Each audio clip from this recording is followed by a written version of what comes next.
नमस्कार दोस्तों।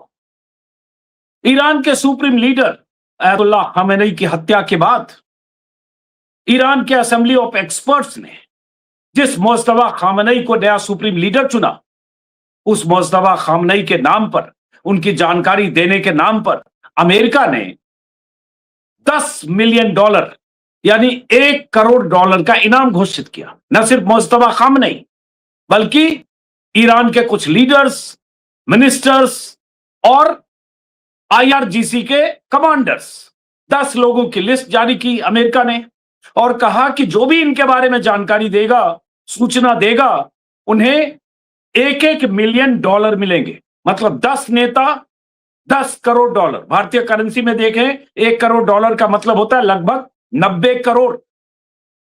इसका मतलब क्या है? जिस मुस्तफा खामेनी की हत्या के ऐलान नेतन्याहू कर रहे हैं, अमेरिकी प्रेसिडेंट ट्रंप की तरफ से भी इशारों में कहा गया है कि उन्हें मुस्तफा खामेनी के एलिमिनेट करने से भी गुरेज नहीं है अगर वो अपने न्यूक्लियर प्रोग्राम नहीं रोकते या जिद नहीं छोड़ते। लेकिन अब ये इनाम की बात, और इनमें कुछ लीडर्स ऐसे हैं जो कल सार्वजनिक तौर पर तेहरान की सड़कों पर दिखे थे प्रदर्शन में। इंटरनेशनल कुड्स डे पर जो प्रदर्शन था, स्क्रीन पर जो तस्वीरें देख रहे हैं, इनमें कुछ वो लीडर्स भी हैं जो कल प्रदर्शन में थे।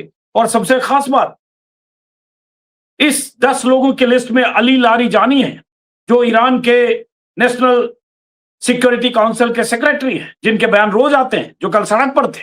उनके नाम भी हैं, उनके नाम भी $1 करोड़ का इनाम है। तो इन सब का मतलब क्या है? और उस बीच अमेरिका की तरफ से बड़ा हमला ईरान के एक आइलैंड पर किया गया है, जिसे माना जाता है कि ईरान के लिए आर्थिक तौर पर ईरान की रीढ़ है, जहां से सबसे अधिक तेल इंपोर्ट होता है, जहां सबसे अधिक तेल भंडार है। और राष्ट्रपति ट्रंप ने कहा है ईरान पर एक हफ्ते बाद, अगले हफ्ते फिर बड़ा हमला करेंगे। इन सब का ईरान में कितना असर है समझने के लिए कल भी हमने बात की थी, आज फिर हमने आमंत्रित किया है। ईरान से रिसर्चर हैं, भारत के रहने वाले हैं, लेकिन तेहरान से 120 किलोमीटर दूर कुम, जो वहां की धार्मिक नगरी है, लेकिन पढ़ाई लिखाई के मामले में और तमाम तरह के विद्वानों की मौजूदगी की वजह से कुम की चर्चा होती है, सैयद आकिफ जैदी साहब। तो आकिफ जैदी साहब, पहला सवाल तो यही है, 2 चीजें जानना चाहता हूं। पहला कि अगर अमेरिका ने 10 लोगों की लिस्ट, हम स्क्रीन पर 10 लोगों के चेहरे दिखा रहे हैं, अमेरिका ने अगर 10 लोगों के नाम घोषित कर दिए, तो एक तरह से ये कहते हुए कि ये सब आईआरजीसी के लीडर्स और कमांडर्स हैं जो आतंकी गतिविधि को संचालित करते हैं, जिसमें आपके नए सुप्रीम लीडर भी हैं, तो इसको ईरान में लोग किस तरह से देख रहे हैं? और क्या लोग सूचनाएं देंगे अमेरिका को $10 मिलियन के लालच में? बिस्मिल्लाहिर्रहमानिर्रहीम जी। बहुत ही दिलचस्प ये खबर जो है आज आई है और इस पर चंद प्रकार से टिप्पणी की जा सकती है। सबसे पहले तो जाहिर सी बात है, आपके दर्शकों को ये तो खुद ही जानते होंगे, लेकिन मैं फिर भी कह दूं कि इस किस्म का ऐलान ये किस तरह से अवैध है, गैर कानूनी है, अनैतिक है कि आप किसी देश के जो उसके पॉलिटिकल स्ट्रक्चर के जो उसके जिम्मेदार हैं, ओहदेदार हैं, आप उनके ऊपर, जो हमारी हिंदुस्तानी बोलचाल की ज़बान में बॉलीवुड ने जिसको मशहूर किया, आप सुपारी निकालें। ये काम ये बदमाशों का काम होता है। ज़ाहिर सी बात है कि ये शरीफ लोगों का तरीका नहीं है, गैर कानूनी होने के साथ-साथ। लेकिन कोई ताज्जुब की बात नहीं है, जब ये जंग, इससे पहले वाले हमले सब अनैतिक, सब गैर कानूनी, अवैध रहे हैं, तो ये भी उस लंबी हरकतों की फ़हरिस्त में ये भी उसको हम ऐड कर देंगे। और बाद में जब तारीख में लिखा जाएगा, बाद में जब मुआवज़ा लिया जाएगा, बाद में जब सज़ाएँ दी जाएँगी मुजरिमीन को, तो उन फाइल्स में ये भी एक फाइल बन गई। ये एक बात। दूसरी बात कि ये इसका असर क्या होगा? ज़ाहिर-सी बात है, यहाँ ईरान में उसको इस तरह से लिया जा रहा है कि वो सुपर पावर, या जो किसी ज़माने में सुपर पावर था, जब वो देख रहा है कि मैदान में वो हार गया है, तो उस पर पर्दा डालने के लिए वो इस किस्म के ड्रामे कर रहा है। भाई, वो लोग जिनमें से कई सारे कल सड़कों पर थे, हज़ारों लोगों के दरमियान उन्हीं ने प्रदर्शन में हिस्सा लिया, नमाज़े जुमा में हिस्सा लिया, आप उनकी सूचना के लिए आप $10 मिलियन का अवार्ड रख रहे हैं, तो इसको तो इसकी ये तो पता चल रहा है कि आप इस मामले में कुछ भी सीरियस नहीं है। ये लोग पब्लिक के दरमियान ये घूम रहे हैं। तो इससे अंदाजा हो रहा है कि वो बौखलाहट, वो पैनिक, वो शिकस्त पर पर्दा डालने का मरहला आ गया है। तीसरी टिप्पणी जो बहुत दिलचस्प है, शायद आपके कई सारे दर्शकों को इसका इल्म नहीं होगा, वो ये है कि ये अनाउंसमेंट किसी और अनाउंसमेंट के जवाब में आया है। क्योंकि इस अनाउंसमेंट से पहले इराकी रेजिस्टेंस ने, वहां की हश्द-उश-शाबी पॉपुलर मोबिलाइजेशन फोर्सेस ने, उन्हीं ने एक ऐलान जारी किया और उन्हीं ने कहा कि इराक में कोई भी अगर अमरीकी सैनिक है, कोई भी जासूसी स्टाफ का कोई भी आदमी है, अगर कोई भी हमको उसकी इत्तिला दे दे, तो हम उसको भारतीय करेंसी के हिसाब से 1 करोड़ रुपए से ज़्यादा इनाम देंगे। पहले ये जारी हुआ है और उस लगता है उसके बौखलाहट में जवाबी कार्रवाई में ये जारी हुए और इराक के हालात बड़े दिलचस्प बन गए। ईरान पर इतना फोकस मीडिया में हो गया कि इराक में जो बदलते हुए हालात हैं वो शायद उस पर से नजर हट गई है। इराक के 2 शहरों में कम से कम बगदाद में और बसरा में घमासान जंग जारी है। अमरीकी हवाई हम जहाज उस पर आते हैं बमबारी कर रहे हैं। आकिब जैदी साहब, हम उस पर आते हैं। दोनों तरफ से बहुत हमले के दावे हैं, दोनों तरफ से मिसाइलें और बम की बारिश हुई, लेकिन हम उस पर आते हैं। पहले ये समझना चाहेंगे कि कल हमने आपसे कल भी बात की थी कि जो लीडर्स अमेरिका की इस लिस्ट में है जिन पर 10-10 मिलियन के इनाम है जानकारी देने वालों के लिए, जिन्हें आईआरजीसी के से जोड़कर अमेरिका ने कहा है। अब मैं जानना चाहता हूं, मुस्तफा खामेनी के नाम है, वो स्क्रीन पर दिख रहे हैं, लेकिन इसमें जो नाम है अली लारिजानी के नाम है, वो कल हमने देखा वो उस प्रदर्शन में थे जो कल वहां प्रदर्शन हुआ। लेकिन बाकी जो नाम है, इस्माइल खातिब, इस्कंदर मोमनी, अली असगर हिजाजी, मतलब ईरान के गृह मंत्री, ईरान के खुफिया विभाग के इंटेलिजेंस मंत्री, और याहिया रहीम सफवी, ये सब जो लोगों के नाम है और कुछ नाम है, क्या इनमें से भी कुछ लोग कल के प्रदर्शन में, डेमोन्स्ट्रेशन में थे वहां? मैं हर एक के बारे में नहीं जानता अजीत जी, शायद इनमें से हाँ। कुछ लोग रहे हों, कुछ नहीं रहे हों। मैं इसके बारे में एग्जैक्ट नहीं जानता इन्फॉर्मेशन के, क्योंकि प्रदर्शन में ओहदेदारों में दसियों की तादाद में थे, यानी कोई उसकी कोई गिनती नहीं है कितने ओहदेदार थे। हर साल होते हैं, कल भी थे। हमने हमने यहाँ जैसे 12 लोगों के नाम लगाए हैं, जिसमें 4-5 जी, मिनिस्टर्स हैं, इंक्लूडिंग मसूद पेजेश्कियान, विदेश मंत्री अरागची, और 5 मिनिस्टर्स जो कल सड़कों जी। पर थे। इनमें से कुछ लोगों के नाम हैं। जी बताएं। जी, तो इसलिए मुझे इसके बारे में पूरी लिस्ट मेरे ज़हन में नहीं है, लेकिन जो भी यहाँ पर मिनिस्टर था, जो भी यहाँ किसी भी सेमी गवर्नमेंट ऑर्गेनाइज़ेशन का कोई भी हेड है, हर साल यौम कुद्स के वो प्रदर्शन में आते हैं, क्योंकि एक तरह से ये सारी जंगें जो लड़ी जा रही है, वो मज़लूम फ़िलिस्तीनियों की आज़ादी के लिए तो लड़ी जा रही है।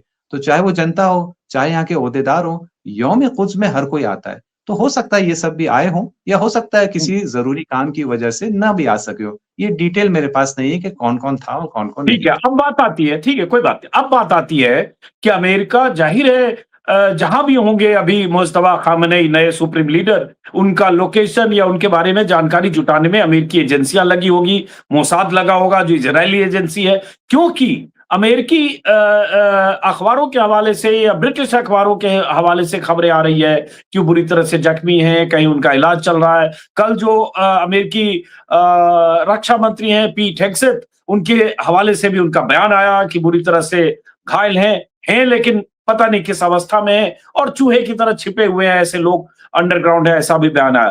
तो ये भी अंदेशा है कि अमेरिका ने ये जो 10-10 मिलियन डॉलर का इनाम घोषित इसलिए किया है कि हो सकता है कोई रिजीम चेंज करने वाले लोग, जो बहुत सारे प्रदर्शनकारी जनवरी में थे या पिछले साल जून में थे, उनमें से लोग सुप्रीम लीडर समेत इन लीडर्स के बारे में अमेरिका को जानकारी दे। अमेरिका ने कहा सिग्नल पर और उनका जो टोर आधारित टिप लाइन है उस पर जानकारी दे। तो ये खतरा तो हो सकता है।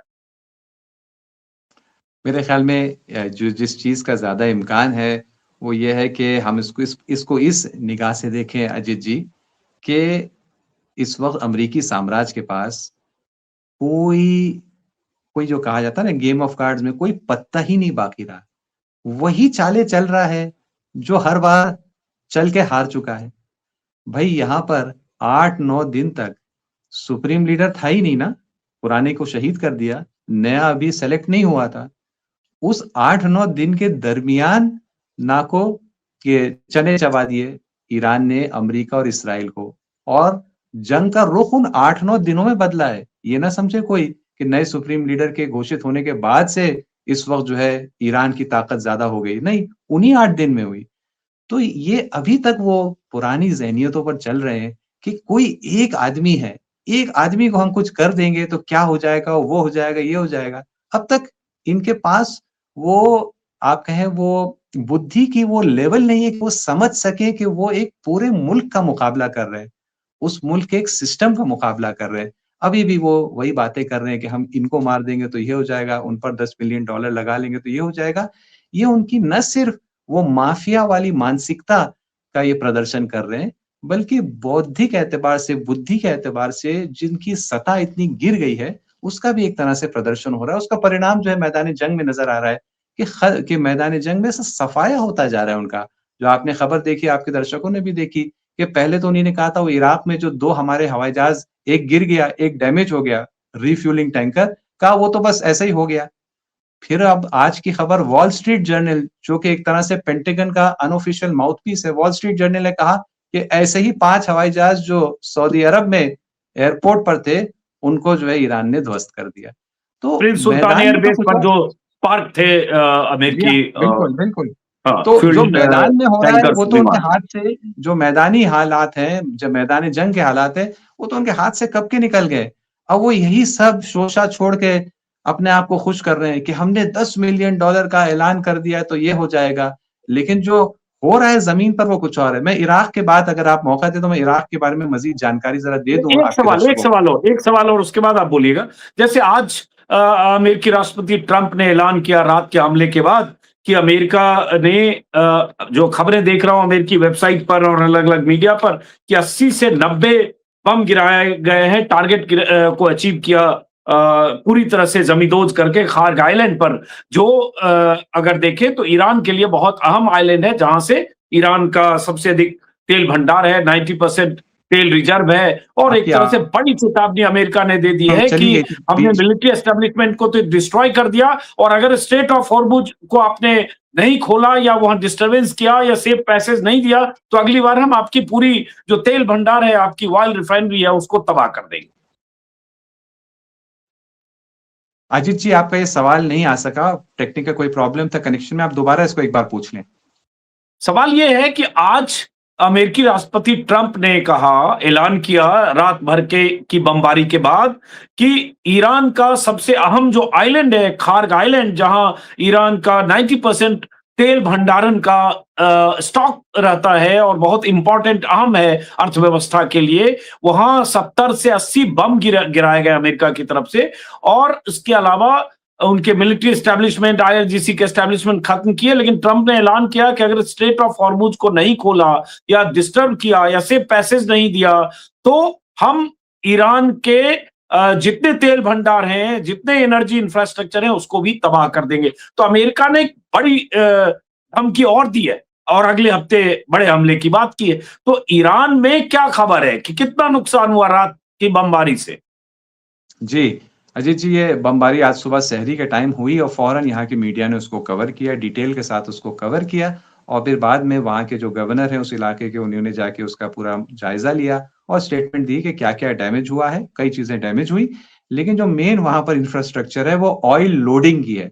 वहाँ ऑयल का भंडार नहीं है, वहाँ ऑयल की वेल नहीं है। एक्सपोर्ट मुल्क भर एक्सपोर्ट से होता है, हाँ, सॉरी, हाँ। जी हाँ, जी हाँ, वहाँ पर टैंकर में भरा जाता है। तो वो जो मेन इंफ्रास्ट्रक्चर है कि जिसके ज़रिए टैंकरों में भरा जाता है, उसको कोई नुकसान नहीं हुआ और इस वक़्त भी टैंकरों में तेल भरा जा रहा है। खुद अमेरिका के जो राष्ट्रपति, उन्होंने भी ये कहा कि हमने फिलहाल जो तेल का वहाँ पर सामान है, उस पर हमने हमला नहीं किया है। तो ये वहाँ की डैमेज की बात है। लेकिन ये जो हुआ है ये दर्शकों के लिए जानना बहुत ज़रूरी है अजीत जी कि ये क्या खेल यहाँ पर खेला जा रहा है? क्या खेल खेला जा रहा है? 2 दिन पहले अमेरिका के राष्ट्रपति ने ये बयान दिया कि तेल की कीमतें जो पूरी दुनिया देख रही है कितनी बढ़ गई है तेल की कीमतें। अमेरिका में जो पेट्रोल पंप पर 50% कीमत ऑलरेडी बढ़ चुकी है। उस पर अमेरिका के सदर ने कहा कि तेल की कीमतें जितनी भी बढ़े फ़ायदा तो हमारा ही है और उनका जब वो कहते हैं हमारा, उनकी मुराद अमेरिका की जनता नहीं है, बल्कि वो और उनके जैसे दूसरे उद्योगपति हैं कि जो कमाएँगे, लूटेंगे, अमेरिका की जनता को भी लूटेंगे और दुनिया भर के को बर्बाद करके रहेंगे। ये गेम को समझने की कोशिश करें कि ये लोग इस वक़्त कितना खतरनाक पूरी दुनिया के साथ गेम खेल रहे हैं। ये खार्क के ऊपर अभी उन्हीं ने ऑयल को डैमेज नहीं किया। अगर वो ऑयल एक्सपोर्ट की फैसिलिटी को डैमेज करते, तो इस वक़्त दुनिया में जो तेल की कमी हो गई है, वो और बढ़ जाएगी। क्यों? क्योंकि इस वक़्त जब दूसरी देश जो है वो मुश्किल से एक्सपोर्ट कर पा रहे हैं, ईरान है जो बहुत बड़े पैमाने पर तेल एक्सपोर्ट कर रहा है और इस कमी को एक हद तक पूरा कर पा रहा है। वो पूरी नहीं हो पाएगी। उससे भी ज़्यादा खतरनाक आगे का है। अभी हम देख चुके हैं, 2 ऑयल फैसिलिटीज़ पर फ़ॉल्स फ्लैग अटैक हो चुके हैं चंद दिनों में। आप जानते हैं, सऊदी अरामको में एक बार हुआ था शुरू-शुरू में जंग के, और 3-4 दिन पहले सलाला ओमान में ऑयल स्टोरेज टैंकर्स पर फ़ॉल्स फ्लैग अटैक हुआ। ईरान ने नहीं किया, बल्कि अमेरिका की तरफ से ये अटैक हुआ ताकि किसी तरह ईरान को इसके लिए ज़िम्मेदार ठहराया जाए। बहुत ही खतरनाक फ़ेज़ में अब दुनिया दाखिल हो गई है अजीत जी। वो क्या है कि जैसे ये साम्राज्यी ताकत के लिए स्पष्ट होता जा रहा है कि वेस्ट एशिया उसकी मुट्ठी से निकल गया हमेशा के लिए। वो इस खतरनाक मंजिल पर आ रहा है कि जाते-जाते वो यहाँ के पूरे ऑयल और गैस इंफ्रास्ट्रक्चर को बर्बाद करने के बारे में वो सोच रहा है, ताकि जब उसके हाथ में नहीं रहेगा, तो यहाँ के मकामी लोग और नेटिव पास भी ये बहुत खतरनाक दौर है कि यहाँ की खतरनाक है और पूरी दुनिया के लिए बहुत खतरनाक है, और ये वक़्त है कि दुनिया की जनता, दुनिया की तमाम हुकूमतें इस बेलगाम, इस माफिया फ़ोर्स के ऊपर किसी तरह से लगाम लगाए, उनको कंट्रोल में ले, नहीं तो बहुत ही खतरनाक हालात दुनिया के लिए पैदा करने जा रहे हैं।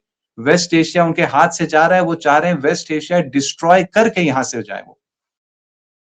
लेकिन आप कह रहे वेस्ट एशिया उनके हाथ से जा रहा है, लेकिन हकीकत तो ये है ना सैयद आकिब जैदी साहब की, वेस्ट एशिया के 1 दर्जन देश अमेरिका के साथ हैं, वहाँ उनके मिलिट्री बेस हैं 8-10 देशों में, और वो सब एक तरह से डायरेक्टली इनडायरेक्टली अमेरिका के साथ ही हैं। तो वेस्ट एशिया उनके यहीं हाथ से पर जा कैसे रहा है? यहीं पर मैं इराक में जो न्यू डेवलपमेंट्स है वो उसका मैं ज़िक्र कर हुँ, देता हूँ कि इराक के अंदर जो जंग जारी है कि मुख्तलिफ मकामात पर अमेरिकी एयरफ़ोर्स बमबारी कर रही है। क्यों? क्योंकि हिज़्बुल्लाह जो पहले से एक्टिव हो गया था, अब आखिर जाकर इस्लामिक रेज़िस्टेंस एक्सिस का ये दूसरा भाग यानी इराकी रेज़िस्टेंस, इसने अपनी एक्टिविटी का लेवल बढ़ाया है, और उससे वो जो केसी 135 गिराया गया, वो उसका एक अहम हिस्सा है।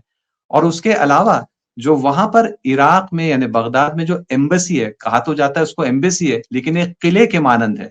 बहुत बड़ा एरिया है, जिसके अंदर उसका अपना खुद का एयरपोर्ट है और उसके अपना कंट्रोल टावर है और क्या-क्या मिसाइल डिफेंस है, सब कुछ है।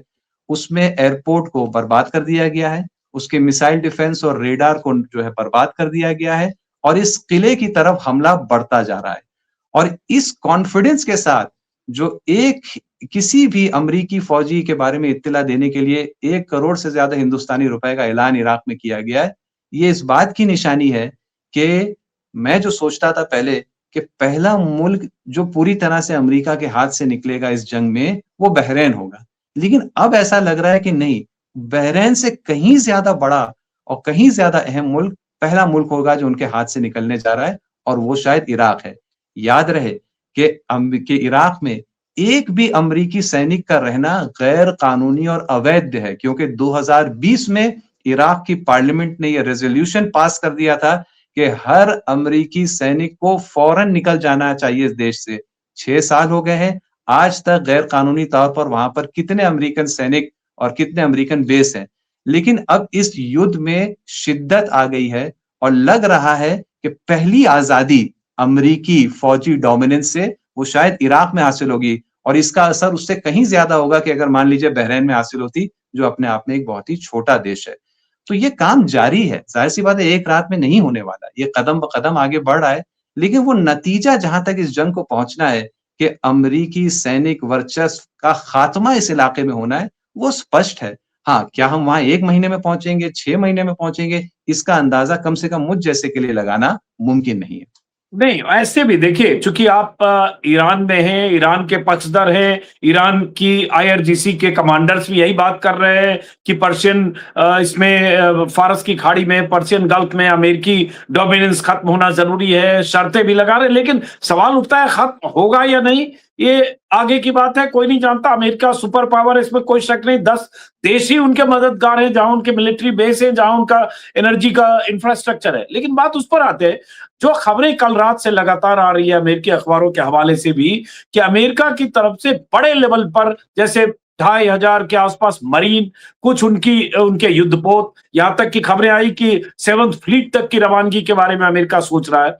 तो अमेरिका अब बड़ी तैयारी कर रहा है, ऐसी खबरें आ रही है। स्ट्रेट ऑफ हॉर्मुज पर जिस तरह से ईरान ने बमबारी की या कुछ जहाजों को टारगेट किया, तेल टैंकर को टारगेट किया, तो एक ईरान के लिए बड़ा खतरा भी सामने आ रहा है।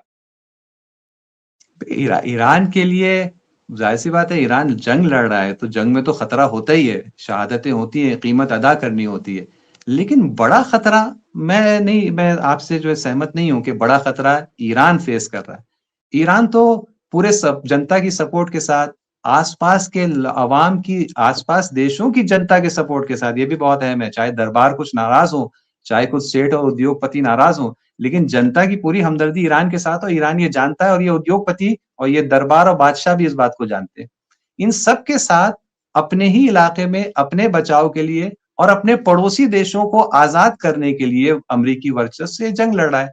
कोई बड़ा खतरे का उसको सामना नहीं है। खतरा तो उसको है कि जो नाजायज तौर पर अमेरिका हजारों किलोमीटर दूर यहाँ के कब्जा किया हुआ था, उसका पावर कब्जे पर बेस्ड है। वो कब्जा जो है वो खत्म होता हुआ हम लोगों को नजर आ रहा है। देखिए अजीत जी, अमेरिका इस जंग में, ऐसी जंग में दाखिल हो गया है जिसका उसको कोई तजुर्बा नहीं है।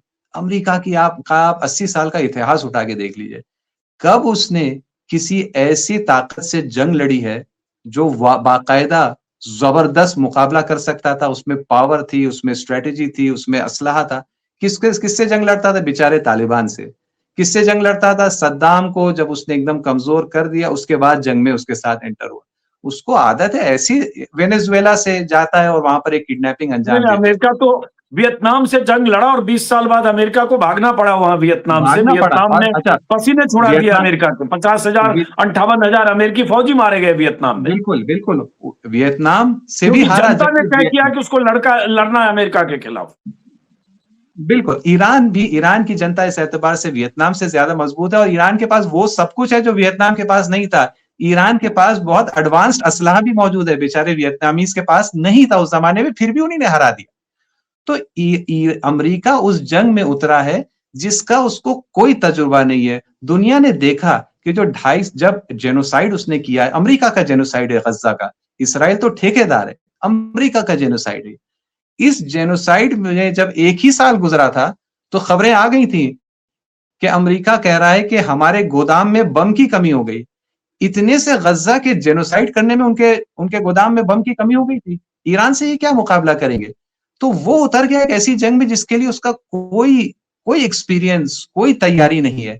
ईरान ऐसे जंग में उतरा है कि जिसके लिए वो इस्लामी क्रांति सन 69 में जो हुई थी, पहले दिन से उसको पता था कि ये बड़ी जंग होगी, ये नाजायज हमला होगा, उसकी तैयारी कर रहा है। ईरान वो देश है जो इस जंग में उतरा है, जो 8 साल उसने, जब सद्दाम को आगे किया गया था, इराक को आगे तमाम अरब देशों ने, अमेरिका, हत्ता यूएसएसआर ने उस जमाने में सद्दाम को सपोर्ट करके आगे भेजा था। 8 साल टिका था ईरान, और बाद में जो सीज फायर हुई है वो ईरान के शर्तों के मुताबिक हुई है। तो ईरान तो आमादा है, तैयार है हर एतबार से। वो अमेरिका का कोई तजुर्बा नहीं है, कोई तैयारी नहीं। तब इराक के साथ ब्रिटेन से लेकर अमेरिका तक सब थे। 80 से 88 तक जो जंग चली, इसमें कोई शक नहीं। और तब ईरानी आर्मी कमजोर थी, क्योंकि ईरानी रेवोल्यूशन हुआ था 79 और 80, बिल्कुल, और 80 से 88 तक लड़ाई चली। लेकिन वापस लौटते हैं कि अब 15 दिन जंग के हो गए, बहुत सारे लोग मारे गए। कहा जा रहा है 1400 से 1500 लोग लगभग ईरान में मारे गए। बच्चियां स्कूल में, जो 4 साल 8 साल 10 साल की बच्चियां, बहुत सारे बेकसूर लोग। लेकिन बावजूद इसके ईरान रिटेलिएट कर रहा है, हमले कर रहा है, जवाबी एक्शन कर रहा है। लेकिन अब अगर अमेरिका उस तरह के फोर्स के साथ, मे बी ये भी खबरें आ रही है कि कल को अगर लगे ट्रंप की सनक का कोई प्रेडिक्ट नहीं कर सकता, कल को बूट्स ऑन द ग्राउंड्स हो जाए, मरीन को वहां उतार कर और उसके बाद घेराबंदी स्ट्रेट ऑफ हॉर्मुज में करे, तो ये ईरान उसको रिटेलिएट करके इसी तरह से अमेरिका को पीछे धकेल पाएगा। अजीत जी, यहाँ की जो फौज और जनता है, जो रोज रात सड़कों पे निकल रही है, वो हर रात दुआ मांग रही है। और आजकल माह रमजान और दुआ का महीना है। दुआ मांग रही है कि कुछ ऐसा हो जाए कि अमेरिकन फौजी उतार लिए जाएं यहाँ पर इस एरिया में, और अगर ईरान के अंदर किसी तरह उतार लिए जाए तो मिठाई बांटेंगे ये लोग। यानी ये कैफियत है यहाँ की जनता की और यहाँ की फौज की। तो आप इससे अंदाजा लगा सकते हैं कि यहाँ इसको किस तरह से देखा जा रहा है। अव्वलन तो लगता नहीं कि ऐसा होगा, लेकिन तमन्ना जरूर है ईरानियों को कि ऐसा हो जाए, ताकि उनको वो कैदी बनाने का मौका मिले कि जिसके जरिए ये अमरीकी जो ये झूठा वर्चस्व बना हुआ है, ये जो एक गुब्बारे की तरह जो इसने अपना बनाया हुआ है चेहरा कि हम इतने पावरफुल हो, उस गुब्बारे में और एक सुई लगाने का और भी मौका मिल जाए ईरानी फौज को, बल्कि जनता को। एक सवाल इससे अलहदा जो हम बात कर रहे हैं जंग की और ईरान और अमेरिका की टसल की, कि जो हम लोग यहाँ से जानते हैं कि आज जंग के 15 दिन हो गए और वहाँ इंटरनेट फैसिलिटी बंद है, इसकी वजह से ब्रॉडबैंड और जो भी इंटरनेट सेवाएं बंद है। हम लोग कैसे बात कर पाते हैं? आप लोग को सुविधाएं मिलती है? जनता जो 90 मतलब 9 करोड़ ईरान की आबादी है, तो ज्यादातर जनता इससे उन्हें इंटरनेट और फैसिलिटी नहीं मिलती है, तो कैसे मैनेज होता है? जी, देखिए ये बहुत दिलचस्प बात है। अफ़सोस की बात है कि हमारा देश हिंदुस्तान जो है उसको कई रिपोर्ट्स ने बताया है कि internet shutdown capital of the world है, कि कभी इस ज़िले में, कभी उस ये प्रांत में, कभी उस सूबे में बंद कर देती है हिंदुस्तानी हुकूमत। बहरहाल वो एक अफ़सोस का पहलू है। ईरान में इंटरनेट बंद नहीं है, आपके दर्शकों को मैं बता दूँ। ईरान में उसने अपने लिए चाइना जैसा एक सिस्टम डेवलप किया है कि उसके पास अपना अंदर पूरा एक इंटरनेट का स्पेस है। अंदर सर्वर्स हैं, ईरानी अपने मैसेजिंग ऐप्स हैं, बैंकिंग ऐप्स है, टैक्सी बुलाने का ऐप है, फूड ऑर्डर करने का ऐप्स है। वो सारी चीज़ें जो है वो सब अंदर हैं और वो सब चल रही हैं। वो 1 मिनट के लिए बंद नहीं हुई है इस जंग की शुरुआत से। तो आपको हुँ। बैंक ट्रांज़ैक्शन करना है, टैक्सी बुलाना है, खाना ऑर्डर करना है, कुछ भी करना है, सब कुछ हो सकता है। वो चीज़ जो बंद कर दी गई है, वो ये है कि कोई भी डेटा मुल्क के बाहर जाए या बाहर से डेटा अंदर आए, और उसकी भी 2 वजह है। ज़ाहिर-सी बात है, दुश्मन साइकोलॉजिकल वॉरफेयर बाहर से करता है और करना चाहेगा। और दूसरी बात, साइबर अटैक, बहुत बड़ा खतरा साइबर अटैक का है। ये सारे जो सिस्टम और ऐप्स जो इतने सुकून से चल रहे हैं इस जंग के दौरान, और यहाँ की उस एतबार से आर्थिक व्यवस्था में खास कोई असर नहीं पड़ा है। ये सब जो है बेकार हो जाएँगे अगर आपने ये दरवाज़ा खोल दिया और सब बाहर से साइबर अटैक शुरू हो गए। जहां तक वो लोग जो मीडिया में काम कर रहे हैं या मीडिया के एतबार से कोशिश कर रहे हैं कि दुनिया के मुख्तलिफ देशों में यहाँ की तस्वीर, यहाँ जो सच्चाई है उसको पहुंचाएं, जैसे मैं हैं और लोग हैं, उनके लिए बाज डेटा सेंटर या मीडिया, माफ कीजिएगा, मीडिया सेंटर है कि वहां पर ये सुविधा फराहम की गई है कि जो लोग मीडिया से राब्ता करना चाहते हैं, अंतर्राष्ट्रीय मीडिया से, जैसे यहाँ की निगाह से जो इंडिया का मीडिया वो अंतर्राष्ट्रीय मीडिया, तो उसके अगर बात करना है तो वहां पर ये सुविधा प्राप्त है इस काम को करने के लिए। अब आखिरी सवाल, अ, आयतुल्लाह खामेनेई की हत्या, किलिंग के आज 15 दिन हो गए। 28 फरवरी को अमेरिकी हमले में आयतुल्लाह खामेनेई और उनके साथ 40 उनके लीडर्स, परिवार के लोग मारे गए थे। उनका अभी तक अंतिम संस्कार क्यों नहीं हो रहा है? क्योंकि मैं आज भी देख रहा हूं कि कोई उसमें से जो लोग मारे गए उनका अंतिम संस्कार हो रहा है, अलग-अलग दिन पर हुआ। तो इसके बारे में क्या है? कोई इंतजार हो रहा है या क्या वजह है? जी, ज़ाहिर-सी बात है, इसका मैं सिर्फ़ अनुमान ही लगा सकता हूँ, मुझे तो इस बारे में कोई अंदर की जानकारी है नहीं। मेरा अनुमान ये है कि ये जो शहीद इमाम ख़ामेनी थे, इनकी शख्सियत का जो प्रभाव है पूरी दुनिया पर और ख़ास तौर पर मुसलमानों पर, उम्मत पे, वो इतना ज़्यादा है कि इनका जो दफ़न करने का सिलसिला है, तदफ़ीन का सिलसिला है, वो उस एतबार का होना चाहिए कि जो इनकी शख्सियत से मैच करता है। और वो मेरा अनुमान है, हो सकता है मेरा अनुमान गलत निकले क्योंकि मेरे हाथ में कोई फ़ैसला नहीं है, मुझसे ज़्यादा समझदार लोग हैं फ़ैसला लेने के लिए। मेरा अनुमान ये है कि जीत के बाद बहुत बड़े पैमाने पर इसका बंदोबस्त होगा। मुमकिन है कि उनका जसद यानी उनका जनाजा यानी उनका शव वो ईरान के मुख्तलिफ शहरों में ही नहीं, जैसे हमने देखा था कि शहीद इब्राहिम रईसी के टाइम पर, शहीद कासिम सुलेमानी के टाइम पर ईरान के मुख्तलिफ शहरों में पहले ये जनाजा ले जाया गया, फिर बाद में दफन किया गया। शहीद कासिम सुलेमानी का तो इराक के मुख्तलिफ शहरों में भी उसको ले जाया गया, हर जगह लोगों ने जुलूस में कांधा दिया, फिर बाद में उसको लाके किरमान में दफन किया गया। मुमकिन है इस जनाजे को, इस जनाजे की शख्सियत की अजमत की वजह से दुनिया के कई देशों में ले जाया जाए, लोग कांधा दें और फिर यहाँ पर दफन किया जाए, या दुनिया से लाखों की तादाद में लोगों के लिए आने की व्यवस्था की जाए, उनके रहने की, आने की, कि वो शिरकत करें कांधा देने में। तो क्योंकि मुमकिन है इस पैमाने पर इसको होना है, तो इसलिए ये काफी वक्त ले सकता है। कोई ऐसी बड़ी बात नहीं है। शहीद हसन नसरुल्लाह, उनकी शहादत सितंबर 2024 में हुई थी और फरवरी 2025 में जाकर उनको दफन किया गया था, क्योंकि हालात उससे पहले इजाजत नहीं दे रहे थे। तो आगे कुछ भी हो सकता है। मेरा अनुमान यह है कि जंग और जीत के बाद उस बड़े पैमाने पर और शान और शौकत से किया जाएगा कि जिस तरह दुनिया में करोड़ों लोग चाहते हैं कि ये अंजाम पाए। तो देखिए, जीत की बात आप कर रहे हैं इस जंग में, तो अमेरिका और इजराइल की ज्वाइंट मिलिट्री पावर के सामने जीत ईरान की कैसे होगी? ये जीत का डेफिनेशन क्या है? क्या ये जंग खत्म हो जाए, ईरान पर हमले करना अमेरिका इजराइल बंद कर दे, या क्या है डेफिनेशन? डेफिनेशन जीत ऐसा की तो है नहीं ईरान कि की अमेरिका और इजराइल सरेंडर कर देगा ईरान के सामने, ये तो मुमकिन नहीं है। तो होगा क्या? अजीत साहब, यहाँ ईरान के जिम्मेदारों ने और कई सारे जो वो हैं एनालिस्ट हैं, उन्होंने इसके बारे में वाज़े तौर पे कह दिया है कि ईरान इस जंग को तब तक लड़ेगा जब तक कि अमेरिका का मिलिट्री प्रेजेंस पूरे पश्चिमी एशिया से खत्म नहीं हो जाता। यानी क्या? यानी कोई भी मिलिट्री बेस पूरे के पूरे पश्चिमी एशिया में बाकी नहीं रहता।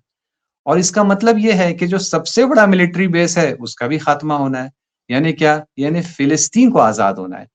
इसराइल का मेरा अंदाजा ये है कि इसराइल इस जंग के आखिर तक as a political system Israel बाकी नहीं रहेगा। जिस तरह से अपार्थाइड साउथ अफ्रीका बाकी नहीं है लेकिन साउथ अफ्रीका बाकी है, उस तरह से इसराइल बाकी नहीं रहेगा लेकिन फिलिस्तीन पूरा सही और सालिम बाकी रहेगा।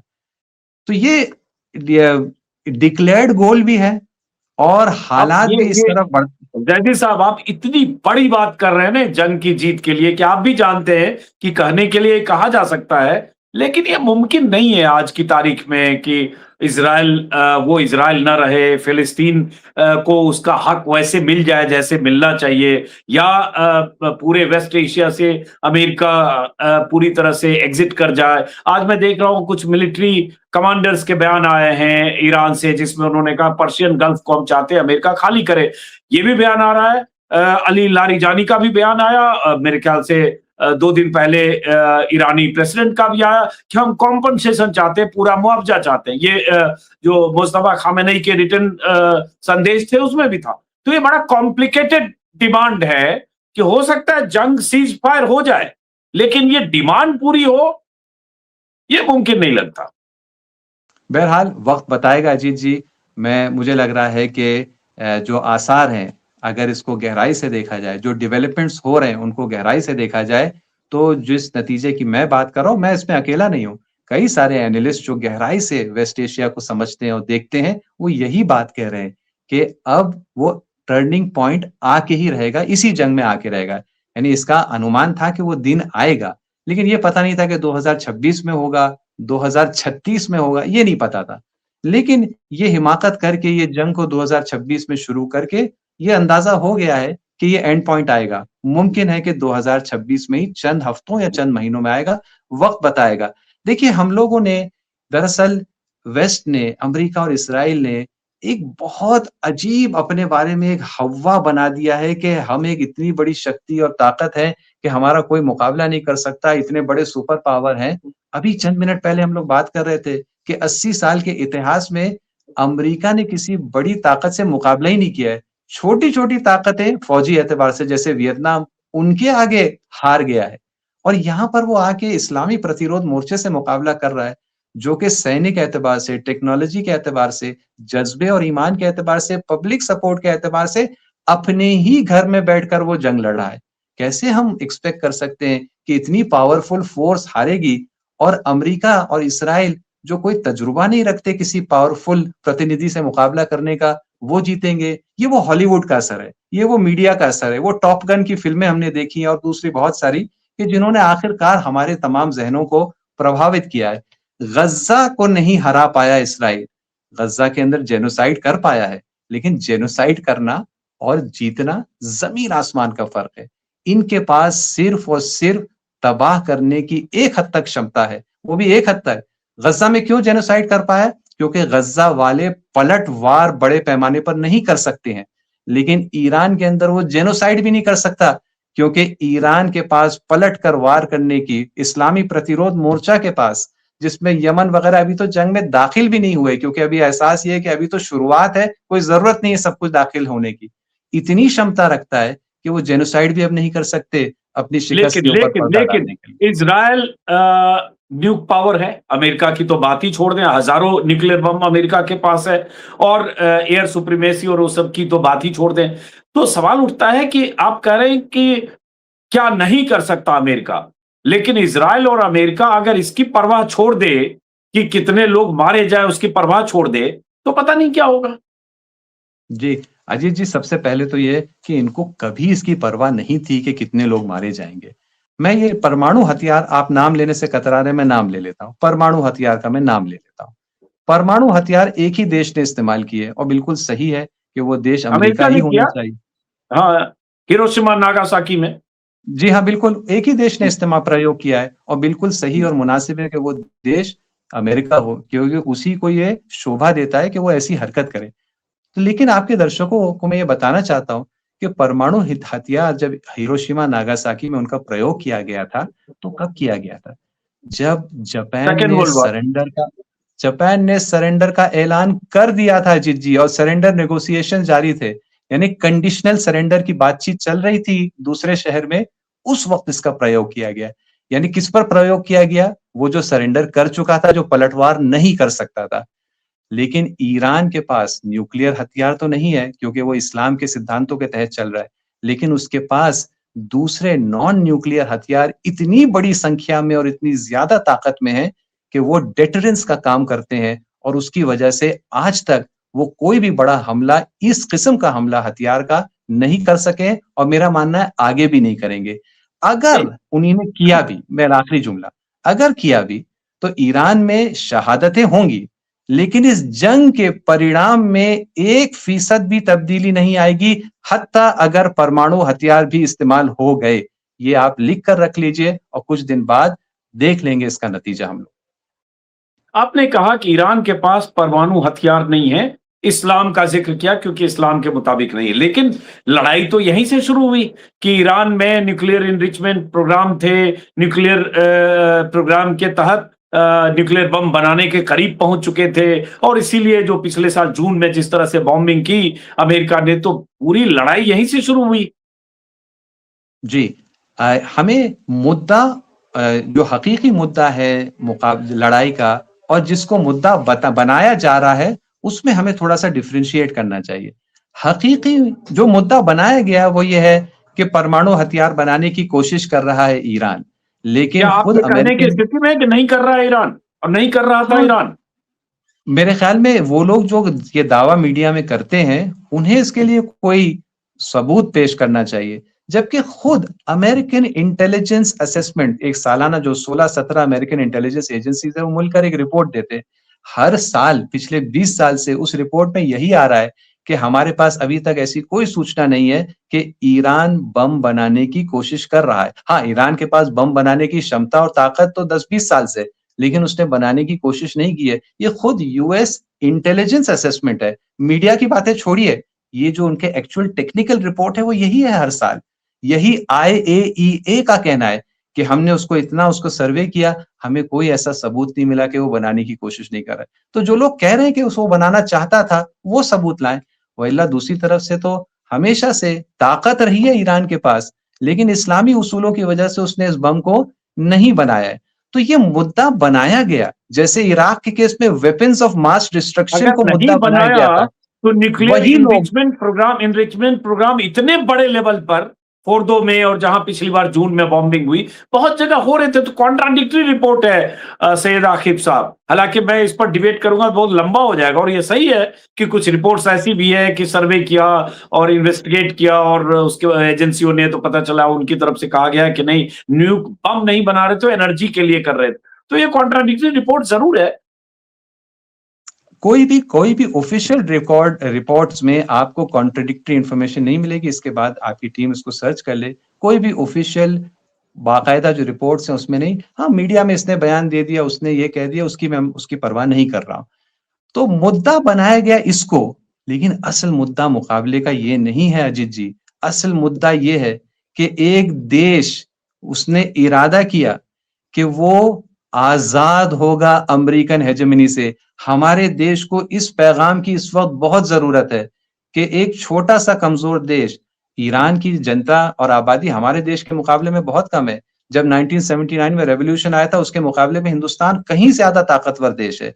हमारे देश को भी ये पैगाम चाहिए, दूसरे देशों को भी इसकी जरूरत है कि अगर कोई एक सोसाइटी इरादा कर ले कि वो अपने पैरों पर खड़ी होगी और वो तरक्की करेगी और दुनिया के सबसे बड़े बदमाशों का भी वो आंखों में आंखें डाल के मुकाबला कर सकती है, तो कीमत कुछ अदा करनी जरूर पड़ेगी, लेकिन जीत उसी की होगी। 47 साल से पूरा ट्रैक रिकॉर्ड ईरान और इस्लामी क्रांति का जीतों का है, और उन जीतों पर सबसे भारी जो अभी बड़ी जीत आने वाली है चंद दिनों बाद, उसका भी वक्त अब आ गया है। तो मुद्दा बताया कुछ और गया और था कुछ और। चलिए, इस पर फिर कभी बात होगी। बहुत जरूर सारी जी। रिपोर्ट्स है, बहुत सारी जानकारियां हैं, मैंने भी बहुत कुछ पढ़ा है, लेकिन अभी वो विषय हमारा नहीं है। मैं तो उल्टे कई बार मानता हूं कि अमेरिका की दादागिरी क्यों हो कि सिर्फ उसके पास न्यूक्लियर हथियार हो, इजराइल के पास सिर्फ क्यों हो। बाकी देश को भी अगर लगता है अपनी संप्रभुता को बचाने की जरूरत है तो बाकी देशों को भी अधिकार है। मैं तो इसको इस तरह से सोचता हूं। अमेरिका दूसरे देश के लिए कहे कि वहां mass of weapon of mass weapons of mass destruction Iraq के लिए कहा गया, और वहां सद्दाम को आपने फांसी के फंदे तक झुला दिया और कुछ मिला नहीं। तो अमेरिका को यह हक कैसे है कि दुनिया के किसी देश के पास ना हो जिसको वो ना चाहता हो, और इजराइल उसकी सरपरस्ती में है तो उसके पास 100-200 पता नहीं कितने भी न्यूक बम हो। तो खैर, इस पर बात फिर कभी। बहुत बहुत शुक्रिया सैयद आकिब जैदी साहब, बातचीत करने के लिए बहुत बहुत शुक्रिया। नमस्कार। बहुत बहुत शुक्रिया।